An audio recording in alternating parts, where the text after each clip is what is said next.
avant. Il faut se différencier par rapport à la concurrence internationale. Donc c'est une grande chance.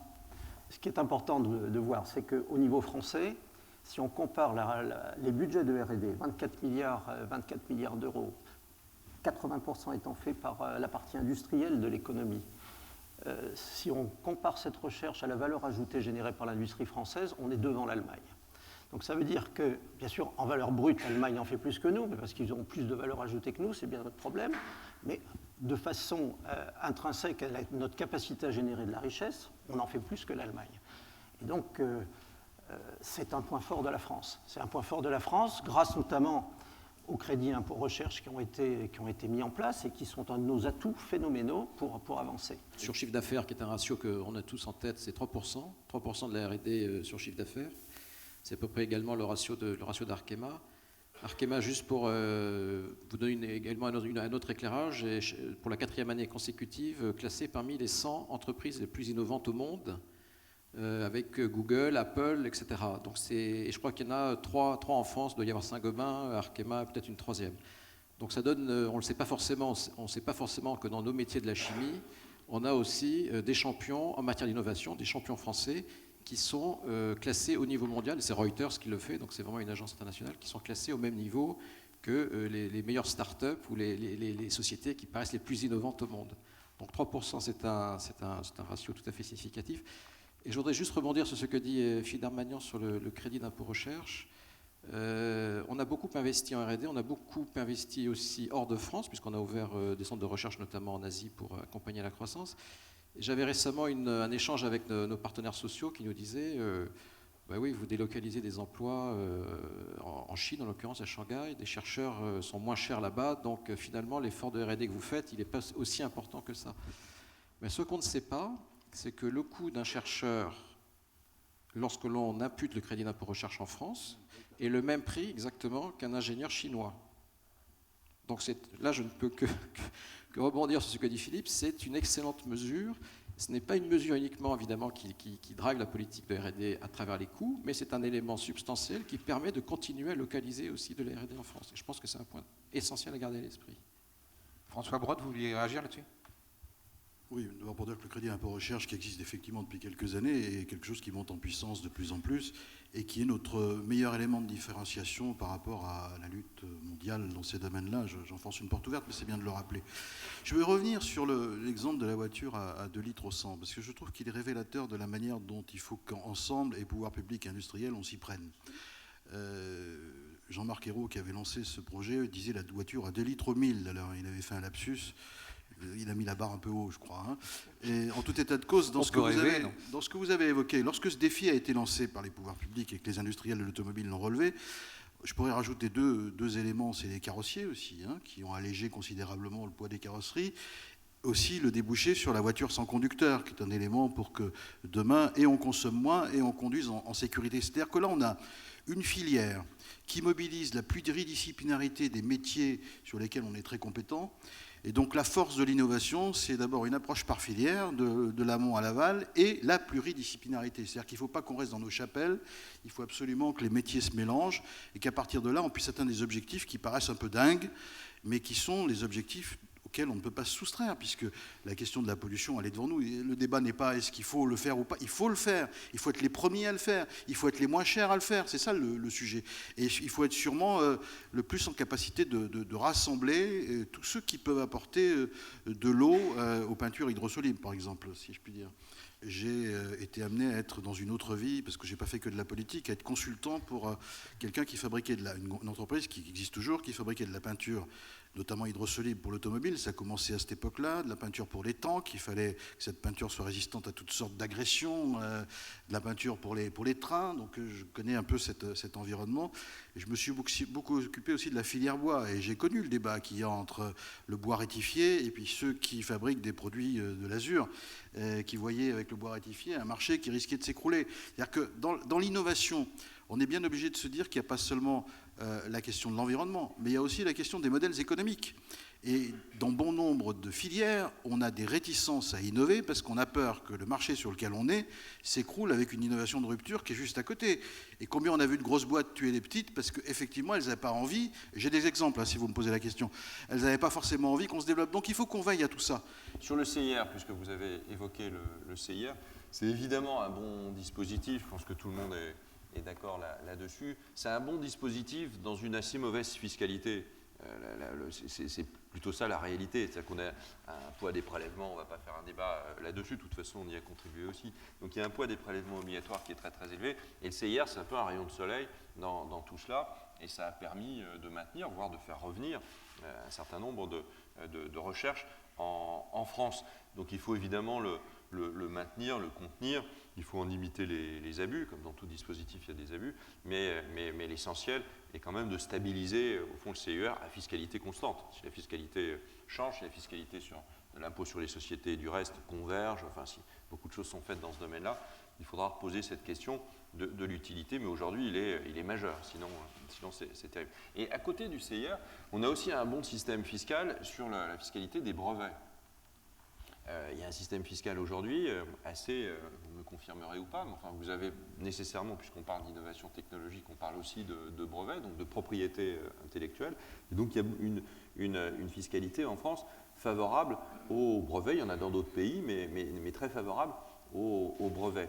Alors il y a très longtemps que pour nous l'écologique n'est pas une contrainte, au contraire, mais c'est une caractéristique comme la dureté, la résistance à l'abrasion en sont dans nos produits. Et à partir du moment où vous avez franchi le seuil de l'environnement cerise, parce que jusque-là l'environnement c'est la cerise sur le gâteau, on vous disait je fais un produit, puis vous avez cerise sur le gâteau et il va respecter telle norme, tel élément environnemental, mais que vous avez introduit l'environnement intrinsèquement dans vos produits, eh bien vos équipes sont hyper mobilisées et ont véritablement envie de créer des produits qui sont réellement respectueux de l'homme et de l'environnement.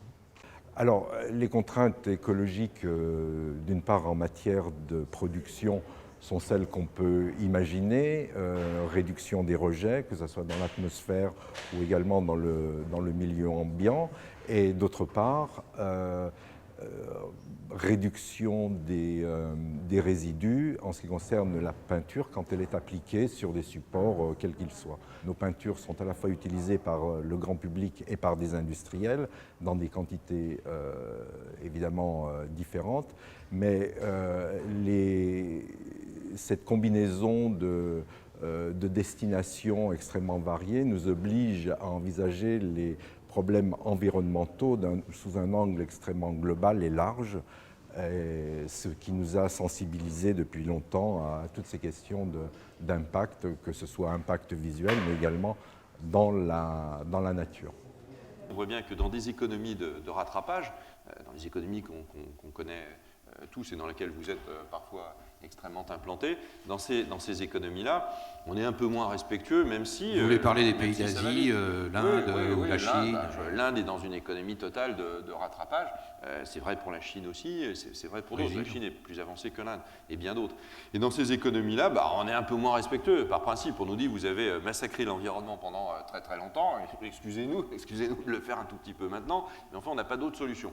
Donc là, il y a un vrai sujet. Alors, il y a des conférences là-dessus, il y en aura une bientôt, il y a des droits au carbone, il y a tout ça. Mais enfin, quand même, nos pays développés ont une approche un peu différente des autres pays dans ce domaine-là. Certaines contraintes sont, entre guillemets, nécessaires et louables. Et c'est important pour les industriels comme nous de savoir y répondre intelligemment.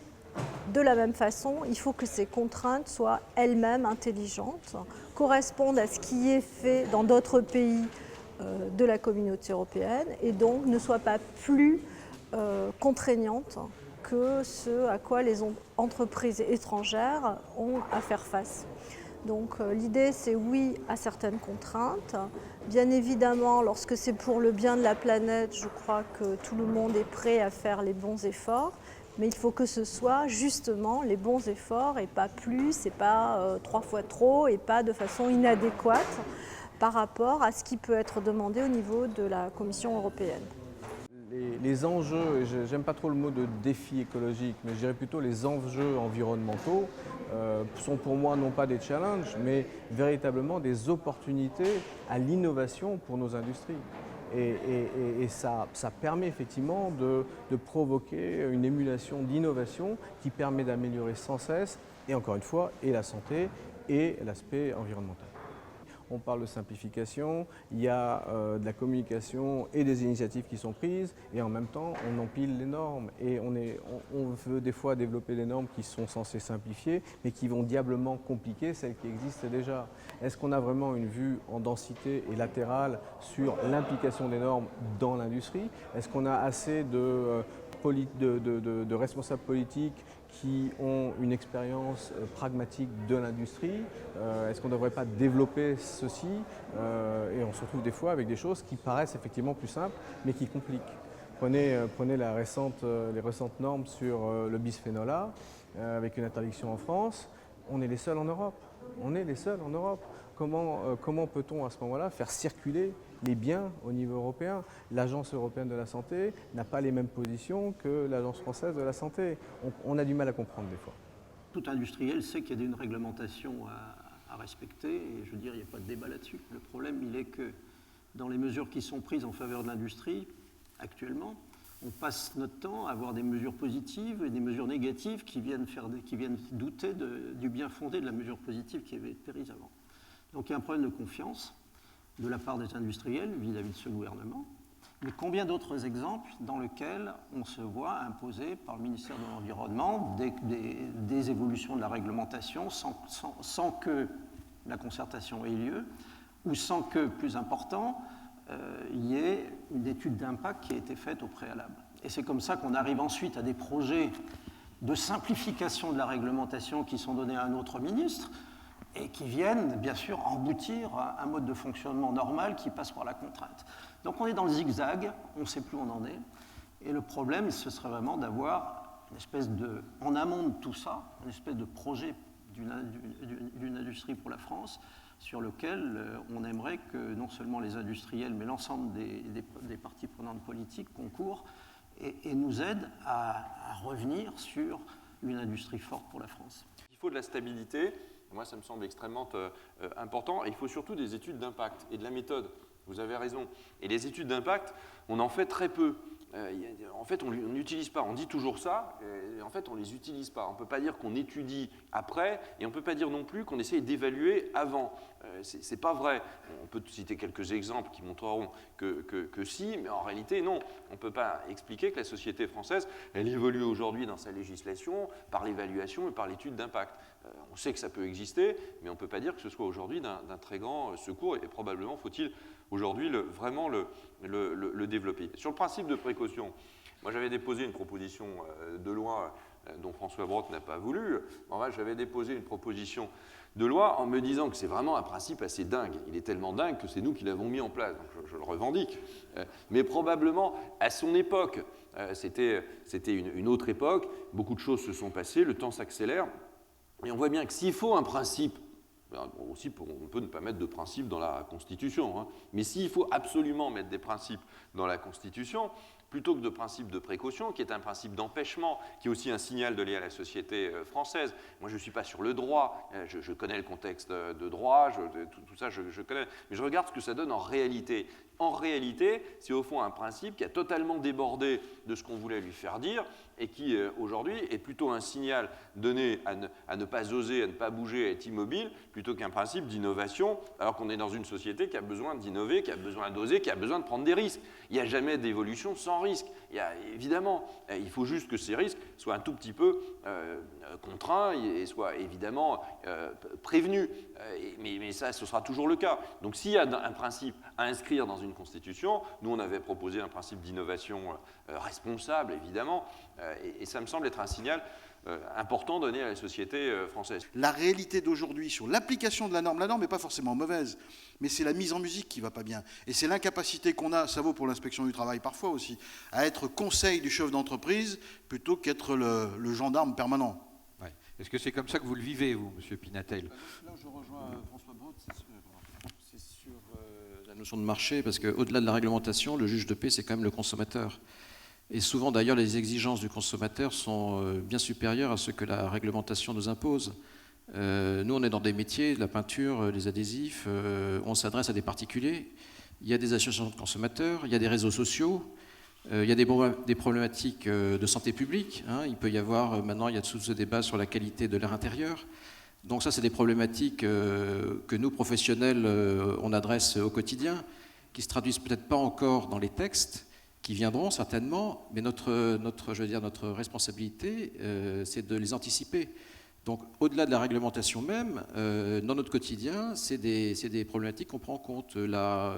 Les problématiques de contact alimentaire, typiquement, des problématiques d'odeur. Voilà. C'est des choses qui, aujourd'hui, ne se traduisent pas forcément dans des normes ou dans des règlements, mais que l'on doit prendre en compte, parce que de toute façon, à un moment ou à un autre, le corps social le réclamera et le législateur nous l'imposera.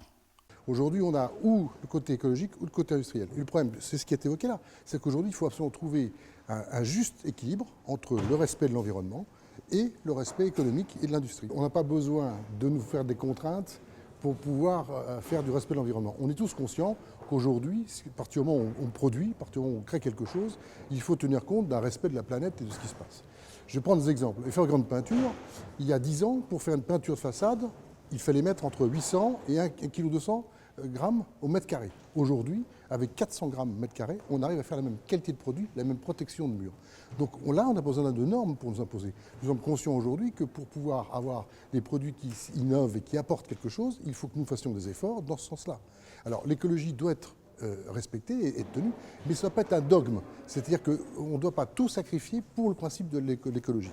L'écologie doit être un vecteur, un paramètre dont on doit tenir compte impérativement dans la création, dans le lancement de tout nouveau produit. Voilà.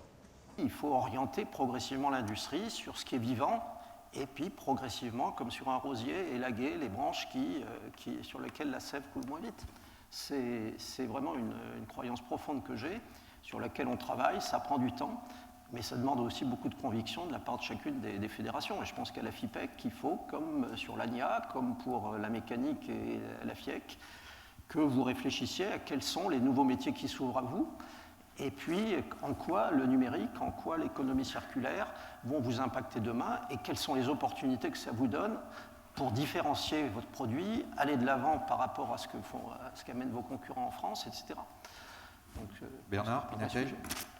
Moi, je voudrais dire 3 choses. D'abord, effectivement, une entreprise, ça respire. C'est-à-dire qu'il y a des destructions d'emplois, c'est clair, mais il y a aussi des créations d'emplois. Donc, ce qu'il faut regarder, naturellement, c'est toujours le solde. Et lorsqu'on a à conduire des chantiers, évidemment, de restructuration, les accompagner de façon responsable, mais également s'assurer que ce qu'on détruit, on le recrée ailleurs. Ça, c'est la première chose. Et donc, effectivement, j'aime bien cette expression de respirer, parce que respirer, c'est par définition le fait d'une entreprise qui vit et qui croît. Le deuxième élément, c'est que souvent on confond garantie de l'emploi et employabilité. Je pense que la responsabilité d'un industriel, d'un employeur, c'est de s'assurer que les salariés, les équipes gardent le meilleur degré d'employabilité possible. On n'est pas là pour garantir des emplois à vie, je pense que ce serait malhonnête de le dire. Par contre, notre responsabilité, c'est à travers de la formation, à travers de l'accompagnement, s'assurer que si jamais le corps social est amené à évoluer, eh bien, on est en mesure de lui permettre de s'adapter et de rebondir. Donc ça, c'est vraiment une notion importante qu'on a tendance souvent à occulter. Et le dernier point que je voudrais souligner, c'est qu'il y a une très bonne chose qui a été faite, je pense, au cours des dernières années, que ce soit à travers les pôles de compétitivité ou récemment à travers tout le travail sur l'usine du futur, c'est justement, de façon un peu prospective, d'imaginer quelles vont être ces industries de l'avenir, comment créer ces clusters qui vont faire qu'on va créer en fait des pôles qui vont être plus forts. Ça, c'est des éléments importants et qui rentrent dans cette notion d'employabilité.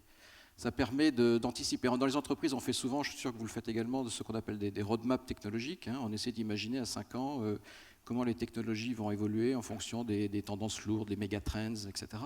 Mais je dirais que c'est au niveau de la France un petit peu, en tout cas c'est comme ça que je l'ai perçu, ce que le gouvernement essaie de faire. C'est-à-dire de dire de façon prospective, regardons un petit peu les tendances lourdes, faisons peut-être moins, mais faisons mieux, faisons émerger les quelques lignes de force qui vont permettre de créer demain ces emplois du futur, cette usine du futur, et donc également de garantir de l'emploi qualifié. Alors, les attentes dans les pays développés sur l'aspect environnemental sont assez larges. Ça peut être sur les aspects santé, d'être sûr d'utiliser des produits qui soient particulièrement conformes à la législation et bons pour la santé, mais également des produits qui contribuent à économiser l'énergie. Et ça joue particulièrement pour des industries comme les nôtres, où on peut avoir un rôle dans, par exemple, l'isolation des bâtiments, dans donner des solutions de collage qui soient moins lourdes, pour avoir des véhicules moins lourds et donc consommer moins d'énergie. Donc je pense qu'il y a un enjeu sur l'aspect santé pour nos consommateurs, mais aussi économie d'énergie. C'est notamment pas mal poussé par des législations qui favorisent une meilleure connaissance des consommateurs sur cet aspect environnemental. Je pense que les contraintes écologiques vont être amenées à être de plus en plus fortes pour l'ensemble des zones économiques et que l'avantage compétitif que peuvent avoir certaines économies aujourd'hui en négligeant ces aspects environnementaux ne seront pas durables dans le temps. Moi, je voudrais juste rajouter autre chose qui est un petit peu en marge de ce qu'on discute, c'est l'image de l'industrie pour attirer des jeunes. Je ne sais pas si c'est l'expérience de la plupart de nos collègues dans cette salle, mais aujourd'hui, des postes de directeur de production, des postes de directeur d'usine ou de chef d'établissement, ça ne fait pas rêver. On a de très beaux process, on a de très belles technologies, on fait des choses extraordinaires, on fait des produits qui font rêver. Mais lorsqu'on cherche des ingénieurs, alors là je redescends vraiment d'un niveau des ingénieurs vraiment tout à fait, j'allais dire de base, sortis de bonnes écoles de chimie ou d'ingénieurs généralistes, et quand on propose des postes à responsabilité dans des établissements industriels, on a, je trouve, de plus en plus de mal, parce que nos métiers, et c'est un paradoxe, ne font pas rêver. Ils sont perçus comme générateurs de contraintes. Il y a des contraintes sociales, gestion des institutions représentatives du personnel, des risques pénaux. Un chef d'établissement, de plus en plus aujourd'hui, a sur ses épaules des risques importants, des contraintes de temps, des contraintes de flexibilité. Et aujourd'hui, c'est bien de travailler sur des profils plus qualifiés, faire rêver effectivement avec le numérique, le digital, etc. Mais il faut aussi que, pour continuer à faire vivre l'industrie, on continue à travailler sur l'image de l'industrie, la fierté d'être un industriel et pouvoir attirer donc des jeunes qui ne sont pas forcément sortis des écoles les plus brillantes, mais qui font le tissu de nos industriels. Voilà.